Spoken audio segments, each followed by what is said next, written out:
वरिष्ठ महसूल अधिकाऱ्यांनी कनिष्ठ महसूल अधिकाऱ्यांना परवानगी देणे म्हणजेच ऑथोराइज करणे व अधिकार हस्तांतरण म्हणजेच वर्ग करणे, ज्याला पॉवर डेलिगेट करणे असे आपण म्हणतो, यामध्ये काय फरक आहे? नमस्कार, मी ॲडव्होकेट कैलास नाईक. महाराष्ट्र जमीन महसूल अधिनियमामध्ये तसेच वेगवेगळ्या महसूल कायद्यामध्ये कोणती गोष्ट करण्याचे अधिकार कोणत्या महसूल अधिकारी यांना आहेत याबाबत स्पष्ट तरतुदी आहेत. कनिष्ठ महसूल अधिकारी हे कनिष्ठ महसूल अधिकारी यांना त्यांना असलेल्या अधिकाराची अंमलबजावणी करण्यासाठी परवानगी देतात. तसे परवानगीचे पत्र देण्याचे अधिकार हे वरिष्ठ महसूल अधिकारी यांना आहेत.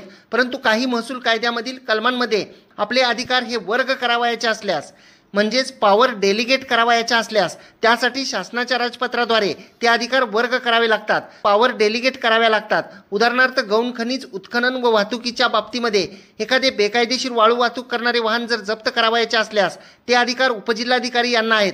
परंतु शासनाच्या राजपत्राद्वारे ते अधिकार उपजिल्हाधिकारी हे तहसीलदार यांना